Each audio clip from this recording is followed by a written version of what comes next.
Quando você escuta o nome Gucci, provavelmente a primeira coisa que passa na sua cabeça é a grife italiana, né? Considerada uma das maiores marcas da moda. Apesar de o mundo da moda ser famoso pelo glamour, existem tramas por trás dos holofotes repletas de intrigas, ganância e até morte. E esse é o caso de uma das grifes italianas mais importantes do setor fashion de todos os tempos, a Gucci.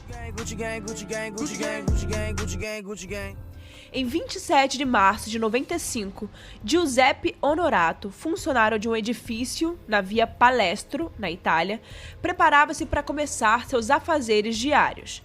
Ele abriu as portas do edifício, passou a varrer as folhas que ficavam na entrada, mas a atmosfera do dia normal começou a mudar com a chegada de Maurizio Gucci. E quando ele estava subindo as escadas para o seu escritório, um homem entrou no prédio e o alvejou. O Maurizio levou vários tiros. O principal foi na têmpora e ele caiu nas escadarias do edifício Via Palestro.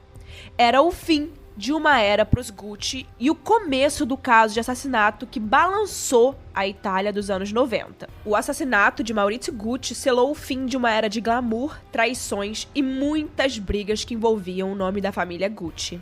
O Maurizio foi o último comandante do Império Gucci, né, da família, antes de as empresas terem sido vendidas em 93. Dessa forma, a família acabou quebrando o mandamento fundamental do fundador da marca, o Gucci ou Gucci, que era deixar que a empresa não fosse comandada por pessoas que não fossem da família. E essa parte sombria da história da família é um enredo do filme Casa Gucci, ou em inglês House of Gucci, que está prestes a ganhar as telonas dos cinemas agora no dia 25 de novembro de 2021. E esse filme tem a direção de Ridley Scott e um elenco, né, com a Lady Gaga. Vocês já devem ter visto muito aí a Lady Gaga aparecendo falando sobre esse filme. O Adam Driver, o Al Pacino e o Jared Leto. Que filmaço, hein, galera? O filme foi baseado no livro Casa Gucci, escrito pela Sarah Gay Forman. E esse livro foi publicado aqui no Brasil pela editora Silman. E o livro que deu origem ao filme está sendo relançado agora, no mesmo mês, né, em novembro, com edição atualizada, com capa nova e com acontecimentos que vieram depois da primeira edição do livro, que foi em 2008, trazendo novos detalhes sobre a morte de Maurizio Gucci, né, o herdeiro da família. E eu também queria vir aqui para trazer uma notícia para vocês muito legal. Eu fiz uma parceria com a editora Silma e eu vou dar para vocês, para os seguidores, para quem tá aqui acompanhando, um livro da Casa Gucci. Então eu vou postar lá no meu Instagram, @erica_mirandas, com S no final, ou também no Casos Reais Oficial. Eu vou postar por agora, por esses dias, ainda não sei quando, eu tô só esperando o livro chegar aqui em casa, e vou sortear pra vocês um exemplar da Casa Gucci. Então é só vocês irem lá no meu Instagram que vai ter o regulamento, eu vou postar assim que eu receber, então fiquem acompanhando lá. Então eu tô muito, muito, muito feliz de poder compartilhar com vocês aqui um pouco do estudo que eu fiz pra esse episódio, então vocês vão poder ler o livro que acabou de ser relançado. Nossa, eu tô muito feliz de trazer isso aqui pra vocês. Então vão lá para acompanhar e antes, claro, já reposta aí nos seus stories que você está escutando esse episódio. Me marca que eu vou compartilhar, porque esse episódio aqui eu fiz com muito, muito, muito carinho e muito sacrifício, gente. Tô mega doente, mas eu pesquisei tudo pra vocês, corri atrás dessa parceria, então vambora, vou chamar aí a vinheta e vamos pro episódio essa semana.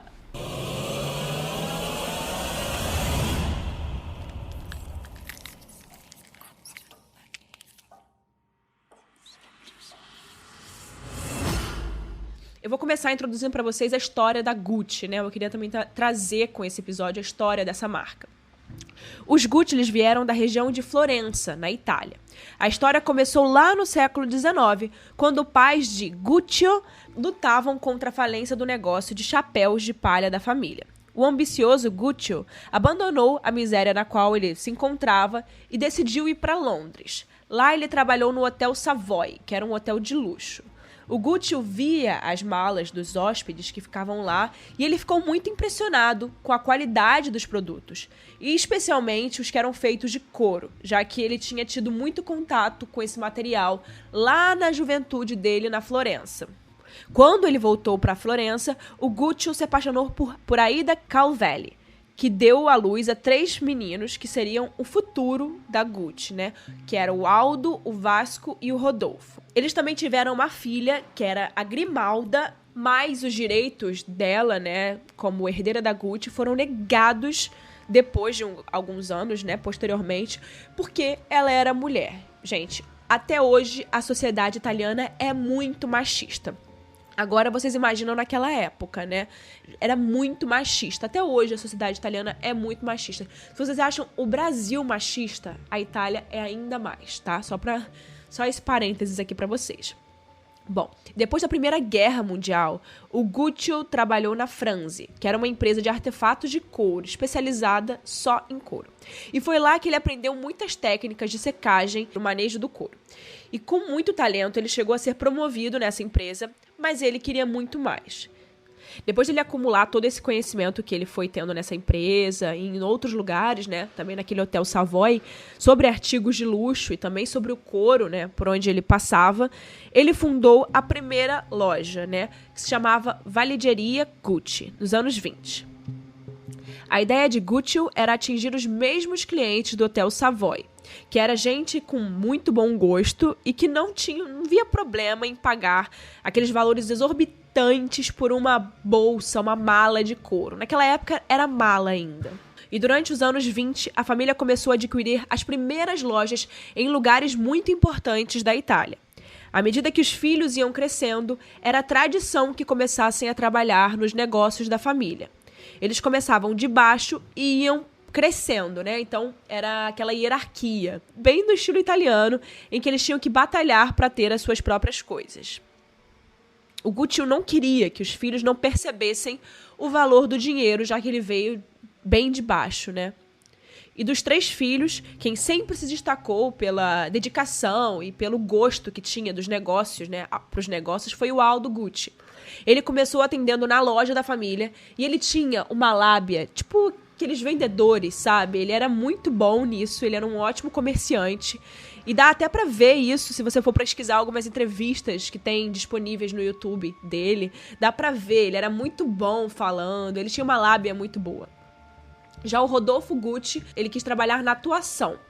Ele não tinha o mesmo jeito do Aldo para atender os clientes no balcão, para trabalhar com as pessoas em venda, né? Então, um dia, o Gucci mandou o Rodolfo entregar uma encomenda em Roma para um cliente que, na verdade, era o diretor de cinema Mario Camerini. A partir dali, ele começou a carreira de Maurizio D'Ancora, que era o nome artístico escolhido por Rodolfo.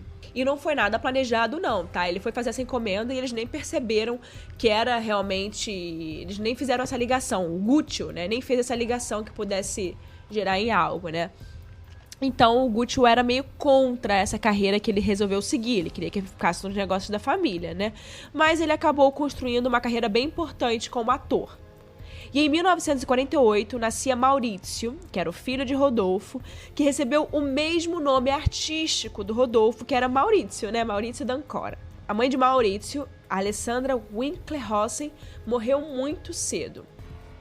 E nessa época, quem estava assumindo os controles, né, dos negócios foi o Aldo e o Vasco. Desde cedo, os filhos de Aldo trabalhavam muito nas lojas Gucci. Nos anos 50 e 60, a Gucci estava vivendo o seu apogeu, assim, o máximo da Gucci foi naqueles anos. Toda mulher queria uma bolsa da Gucci. Inclusive, estrelas de cinema também usavam muito a marca. Inclusive, tem várias fotos da Grace Kelly usando. Porém, quando chegou nos anos 70, a marca já estava um pouco desgastada.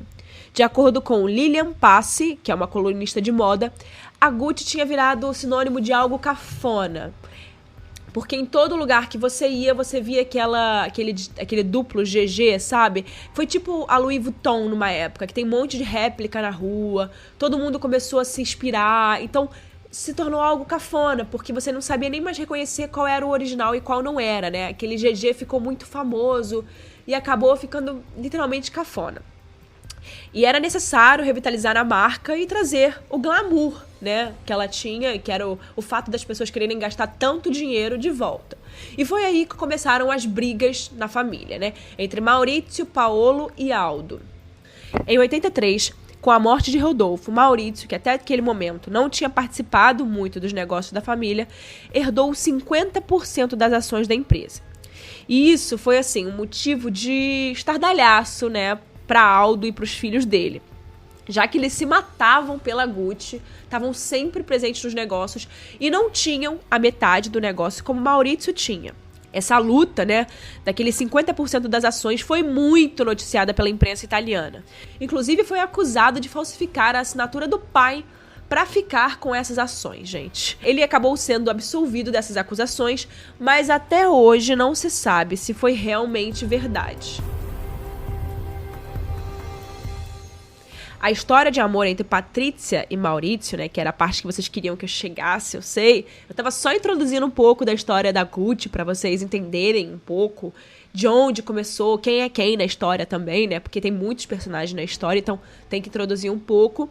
E agora eu vou sim para a história de Patrícia e Maurício. A história de amor entre eles começou bem antes do Maurício assumir o controle da Gucci. E eu acho que o principal, assim, que tem que se olhar pro relacionamento deles, talvez tenha sido a relação turbulenta do Maurício com o pai. Muito antes da Patrícia entrar na vida de Maurício, o Maurício se sentia muito controlado pelo pai.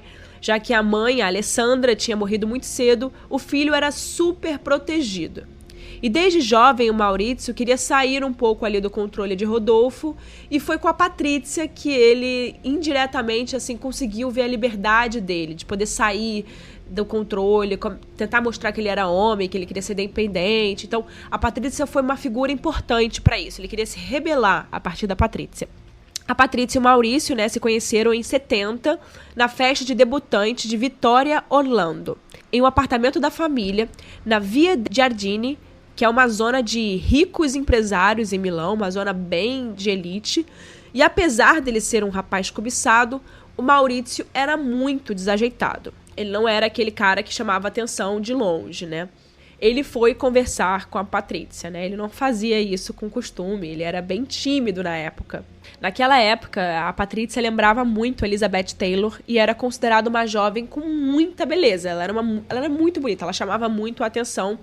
Inclusive, tem muitas fotos da Patrícia naquela época no Google. Se vocês quiserem dar uma olhada, realmente ela chamava bastante a atenção.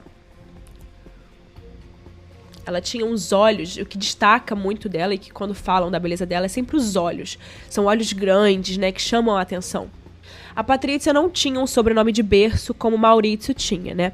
Ela era filha de Silvana Barbieri, que era uma mulher que cresceu trabalhando em um restaurante em Modena, na Itália. O sobrenome de Reggiani veio do padrasto dela, que era Fernando Reggiani, que iniciou o relacionamento com a mãe dela como amante e terminou adotando Patrícia. De acordo com a escritora Sarah Gay Forden, Patrícia nunca escondeu que queria se casar com um homem rico. E o Maurício, ela viu aí essa oportunidade. Mas nessa altura ali, o casal tinha que enfrentar a resistência de Rodolfo Gucci com esse relacionamento. E quando o Maurício anunciou que queria se casar com a Patrícia, o pai odiou a ideia. Ele já tinha mandado investigar a Patrícia e não gostou nada do que descobriu sobre ela. O Rodolfo acreditava que a Patrícia estava apenas interessada na fortuna de Maurício e no nome Gucci, né? Que era um nome muito importante na sociedade italiana e não só na italiana, né? E como não estava disposto a abrir mão desse casamento, Maurício acabou se desentendendo com o pai. Isso acabou fazendo com que os dois parassem de se falar, né? Eles ficaram ali brigados. E aí o Maurício precisou pedir abrigo na casa dos Reggiani. Ele passou a morar com os sogros e trabalhava muito, ele trabalhava arduamente. O casamento naquele momento estava pausado porque o Fernando, o padrasto de Patrícia, achava que eles eram muito jovens para oficializar essa, né, decisão, esse casamento, então ele queria que eles esperassem um pouco. Mas depois de um tempo, ele acabou convencido com essa ideia e deu a bênção, né, deu a mão de Patrícia para ele. Mas, ainda do outro lado, Rodolfo estava muito pé da vida com essa decisão e chegou até a pedir para o cardeal de Milão, né? Porque ele tinha um poder muito grande, a família tinha um poder muito grande. Então, ele foi pedir para o cardeal de Milão, o Giovanni Colombo, para impedir a cerimônia, gente. Meu Deus, o auge. Foi em vão, né? Porque eles se casaram em 28 de outubro de 72 e não tinha nenhum Gucci na celebração. Ninguém foi. Existe recusa maior do que essa, gente? Você fazer uma festa de casamento e ninguém da tua família aí? Meu Deus. E quem acabou reconciliando o pai e o filho, ironicamente, foi o Aldo. Ele já estava de olho em Maurício, porque o Maurício estava muito insistente em enfrentar o pai, né? E naquela época o Aldo estava procurando um sucessor nos negócios, alguém que pudesse ir batalhar com ele em Nova York, que tivesse com vontade, né? Expandindo a marca pelo mundo, né? E o Maurício parecia essa pessoa. E o Aldo acabou sendo a ponte entre os dois, né? Entre o pai e o filho, e ajudou os dois a se reconciliarem, já que eles não se falavam há 2 anos. Entre aspas, o Aldo falou pro Rodolfo assim: Não seja idiota. Se você não trouxer Maurício de volta à família, eu estou dizendo, você se tornará um velho solitário e amargo. E nessa época parecia estar tudo indo muito bem, né? Além do pai, o Rodolfo tá tentando agradar o casal, presenteando eles com imóveis e tentando agradar mesmo os dois. O Maurício e a Patrícia se mudaram para Nova York para que Maurício conseguisse ajudar a expandir a Gucci nos Estados Unidos. E ao mesmo tempo eles estavam tendo uma época muito boa como casal, já que eles tiveram 2 filhas, que era a Allegra e a Alessandra. Quando conquistou a Gucci e assumiu o poder, o Maurício mudou. Antes ele aceitava conselhos da Patrícia e levava em consideração a opinião dela. Agora ele já não levava mais em consideração o que ela falava. Depois que Domenico De Soli, o advogado que ajudou a reerguer a Gucci nos anos 80, surgiu ali no meio dessa situação, a Patrícia foi deixada de lado. De acordo com Sarah Gay Forden, a Patrícia criticava todas as atitudes de Maurício. E isso deixava ele cada vez mais cansado dela.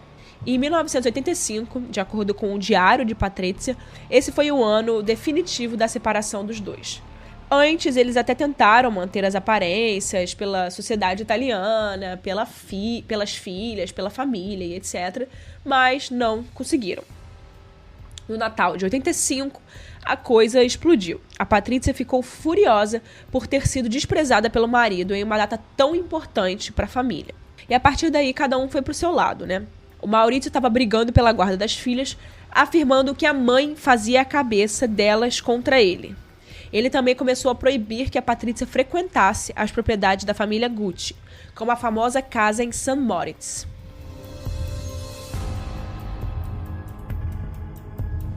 E foi logo depois que Maurício foi embora de casa que a Patrícia conheceu uma das figuras-chave para o assassinato de Maurício. Era a vidente Pina Auriemma. Desde sempre, a Patrícia tinha interesse pelo sobrenatural. Inclusive, reza a lenda que Maurício chamou uma pessoa para desfazer as energias ruins que a Patrícia tinha colocado em uma das casas dele em St. Moritz. A própria Patrícia conta que pensou em suicídio naquela época e, graças a essa vidente, a Pina, ela não fez isso. A Pina foi a pessoa que intermediou o contato entre os assassinos de Maurício e Patrícia. As insatisfações de Patrícia foram somando cada vez mais ao longo dos anos, né? Ela estava cada vez com mais raiva do Maurício. Mas elas ficaram insuportáveis em 1990, quando o ex-marido começou a namorar a Paola Franchi. Naquela época, o Maurício havia vendido a sua parte da Gucci ao grupo Investcorp, que é o mesmo que toma conta da Tiffany, aquela joalheria muito famosa. Ou seja, ele não estava mais comandando a Gucci. Era outro tempo para ele, um tempo de mudanças, né? Pelo visto. E pela primeira vez, ele se sentia livre para fazer o que ele quisesse da vida dele, sem ter que se preocupar com esse peso que era carregar a fortuna e todo o nome Gucci e a empresa de porte mundial em cima das costas dele. Inclusive, o Maurício comprou um novo apartamento para morar com a namorada e o filho dela, e ele tinha planos de trazer as filhas para poder morarem com eles. Na mesma época, a Patrícia descobriu um tumor no cérebro do tamanho de uma bola de bilhar. Ela esperava que o Maurício estivesse ao lado dela na cirurgia, mas o ex-marido mandou apenas um buquê de flores depois do procedimento. E isso deixou a Arediane muito puta da vida, muito, ela ficou furiosa. Algum tempo depois, ela mandou uma gravação bastante desaforada para ele. Abre aspas. Maurício, eu não vou lhe dar 1 minuto de paz. Não invente desculpas dizendo que eles não deixaram você me visitar. Minhas queridinhas correm o risco de perder a mãe e a minha mãe corre o risco de perder a única filha. Você esperava? Você tentou me aniquilar, mas não pôde. Agora eu vi a cara da morte. Você passeia de Ferrari, que comprou secretamente porque queria aparentar que não tinha dinheiro. Enquanto aqui em casa os sofás brancos estão beges, o assoalho tem um rombo, os carpetes precisam ser trocados e as paredes precisam de restauração. Mas não há dinheiro. Maurício, o inferno para você ainda vai chegar. Fecha aspas. Além dessa gravação, a Patrícia talvez já desse indícios de que pensava em uma vingança pro Maurício, né? Isso era bem claro para quem convivia ali perto dela. Ela falava muito em vingança, ela tinha muita raiva do Maurício. Inclusive, ela diz de brincadeira que quem nunca disse que queria matar o marido, né? E no aniversário de Alessandra, uma das filhas, ela teria perguntado a seu advogado o que aconteceria se resolvesse dar uma lição em Maurício. Depois de voltar mais uma vez para esse assunto, o advogado decidiu parar de representar Patrícia. E ele deixou o advogado de Maurício a par desses comentários que ela tinha feito. Quando Maurício foi assassinado, foi um choque. Inicialmente, as pessoas pensaram que o crime estava ligado à máfia ou a possíveis negócios escondidos de Maurício, alguma coisa escondida que as pessoas não sabiam. E as fotos do velório mostram a Patrícia toda de preto, com um véu cobrindo os olhos, ao lado das filhas. E essas fotos dela de preto, no caixão dele, deram para ela o apelido de Viúva Negra pela imprensa italiana, né? Eles adoraram dar esse apelido para ela. Inclusive, a Patrícia deu a seguinte declaração à imprensa logo depois da morte do ex-marido. Abre aspas. Algumas pessoas morrem na cama, algumas pessoas morrem na rua, mas outras têm o privilégio de serem assassinadas. Fecha aspas. Era, no mínimo, uma declaração bem estranha, né? Logo depois da morte do ex-marido e do pai das duas filhas, né? A verdade é que, depois de tudo isso, as investigações continuaram, mas não tinham resultado. A polícia italiana investigou os negócios de Maurício dentro e fora da Itália e não encontrou nada que pudesse relacionar ao assassinato dele. Mas uma denúncia anônima mudou tudo. Gabriele Carpanese ligou para a polícia de forma anônima, querendo contar o que sabia sobre a morte de Maurício. Gabriele é um homem, tá, gente? Porque esse nome na Itália normalmente é masculino. Ele era amigo de Ivano Savioni, que contou para ele um pouco ali dos planos para assassinar o herdeiro da Gucci. O assassinato de Maurício foi encomendado por Patrícia, mas quem fez a intermediação entre os matadores de aluguel e a Patrícia foi a Pina Auriemma, que era aquela amiga vidente dela. A polícia italiana estava bastante intrigada com essa situação toda, pois o crime não parecia coisa de matador profissional. E, de fato, não era nenhum profissional. Os assassinos de Maurício eram homens envolvidos em crimes pequenos. A Patrícia, inclusive, pagou $300 mil para matar Maurício. Benedetto, o mecânico que atirou em Maurício, chegou a construir um silenciador caseiro usando feltro. Tudo foi muito simples, mas muito bem feito. E depois que essa ligação anônima de Gabriele, né, que contou o que sabia, a polícia tinha que arrumar um jeito de fazer com que os cúmplices confessassem o crime. Para isso, eles envolveram um investigador da polícia que se disfarçou como Carlos, que era um negociante de drogas. Carlos tinha um plano para fazer com que Patrícia pagasse mais aos criminosos. E os criminosos estavam meio putos ali da vida, com o fato da Patrícia estar vivendo na antiga casa de Maurício, com todo o luxo possível, enquanto eles tinham recebido muito pouco pelo assassinato, né? $300 mil só. Então eles fizeram essa atuação como se ela tivesse que pagar mais pelo assassinato, né? E com isso, a polícia conseguiu pegar os cúmplices pelo telefone, grampeando conversas entre Pina e os outros envolvidos. Mas a Patrícia foi a mais difícil. Eles tiveram que esperar mais tempo para poder prender todos, porque não conseguiram nenhuma declaração comprometedora de Patrícia. Eu sou Patrícia Reggiani Gucci. E então, na madrugada do dia 31 de janeiro de 1997, eles bateram na casa de Corso Venezia, onde Maurizio morou com a Paola nos últimos dias de sua vida e que foi confiscada pela Patrizia logo depois que o ex-marido morreu. E a história dessa prisão é digna de filme mesmo, né? Inclusive virou um filme e vamos assisti-lo. E antes de ser levada pela polícia, a Patrizia vestiu seu casaco de pele, algumas joias e pegou uma bolsa Gucci. O investigador Nini conta que, naquele momento, qualquer piedade que ele pudesse ter de Patrizia acabou. Quando chegou à delegacia, Patrizia teve que entregar as roupas e as joias à sua mãe. Mas não importava para ela, porque ela já tinha feito uma saída triunfal, como se não devesse nada a ninguém. Quando Patrizia foi julgada, ela alegou que estava fora de si, mas a corte não aceitou esse pedido dela, né? Ela afirmava que foi chantageada pelos assassinos, mas as evidências mostravam o contrário, né? Uma das principais provas que foram usadas contra ela no tribunal era o seu próprio diário. A entrada do dia da morte de Maurizio continha apenas a palavra paraíso, escrita em grego. Outra parte dizia, abre aspas, nenhum crime não pode ser comprado, fecha aspas.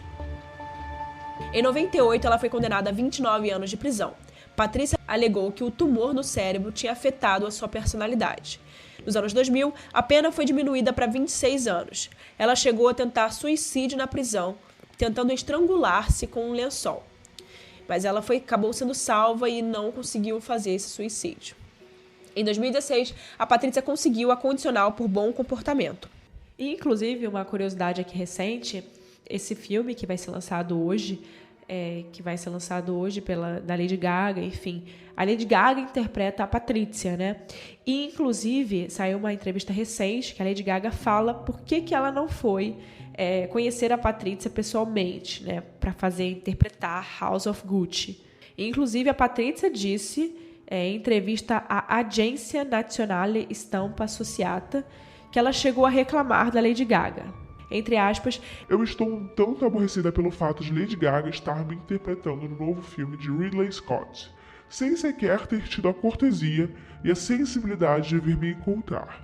Não é uma questão de dinheiro, porque não vou tirar um único centavo do filme.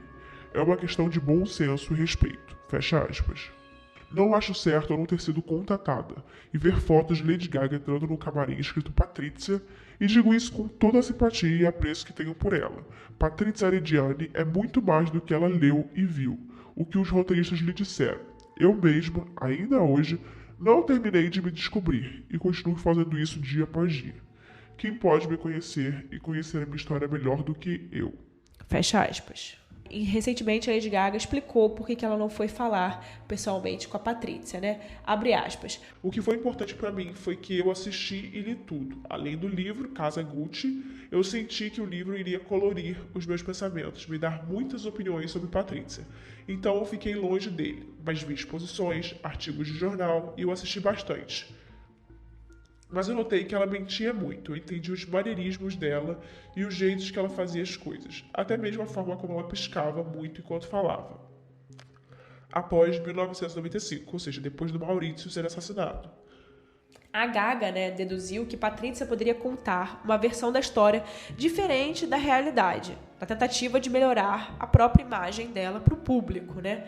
Abre aspas, a Lady Gaga disse. Eu pensei, ela está tentando gerar um legado para si mesma, de forma que ela seja lembrada de uma maneira específica. E eu sabia que isso não me ajudaria a construir a juventude dela ou qualquer outra coisa antes de 1995, porque ela iria querer que eu a interpretasse do modo que ela gostaria de ser interpretada. Não para contar a verdade, mas sim para pintá-la bem, sabe? Fecha aspas. Uma parte que a Lady Gaga falou que eu achei muito interessante trazer aqui para vocês é o seguinte, abre aspas. A primeira coisa que me vem à cabeça quando falamos da Patrizia é que ela estava em modo de sobrevivência durante toda a vida. Ela sempre esteve tentando sobreviver. Acho que até mesmo a Gucci, como império, foi uma forma de sobrevivência para ela. E uma oportunidade dela ser importante. Fecha aspas. Enfim, gente, esse é um pequeno pedaço aí do que a gente vai ver no cinema hoje, mas eu tô muito ansiosa para assistir, principalmente depois de trazer esse caso para vocês. Agora eu quero ver ele, né, ao vivo e a cores lá no cinema. Eu quero saber a opinião de vocês também. Vou deixar aqui no Spotify. Você pode dar a sua opinião sobre esse episódio.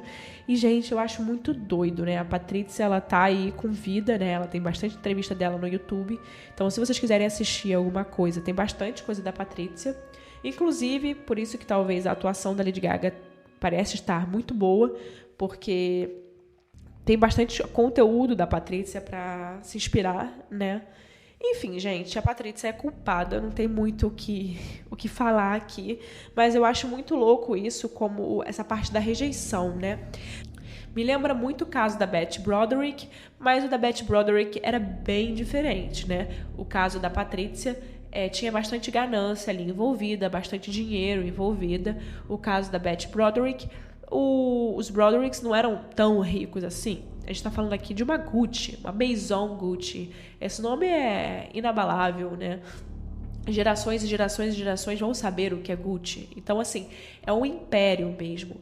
Então, quando a gente fala de Gucci, a gente fala também de muitas pessoas interesseiras que ficam ali em volta, né, daquela família no início dos anos 80, que era uma família com muito sucesso financeiramente e também na parte de empresa. E também como status, né, na sociedade italiana. Imagina como essa família Gucci não era vista na sociedade italiana. Enfim, inclusive eu acho essa decisão da Lady Gaga certa de não ter ido lá falar com a Patrícia. Eu acho que isso poderia mudar a visão dela de acordo com a história inteira, porque, é claro, a Patrícia é a única que está aí para contar, né? O Maurício já não está mais em vida para poder contar alguma coisa, porque a própria Patrícia não deu essa oportunidade para ele. Então fica muito fácil dela poder dar a opinião dela e tentar mostrar o lado dela, né? Já que o outro lado não está nem aí para contar a história, né? Enfim, essa é a minha opinião. Quero saber a opinião de vocês. O que vocês acham? Vocês acham que a Lady Gaga, por exemplo, deveria ter falado com a Patrícia? Você acha que não? O que você acha desse caso? Enfim, eu quero muito saber a opinião de vocês. E até a próxima semana. Eu vou trazer aí mais um episódio muito bom pra vocês semana que vem, como sempre. Agora, muito obrigada, gente. Até o próximo episódio. Não esqueçam do sorteio, hein? De Casa Gucci no meu Instagram. Vamos lá. Beijo.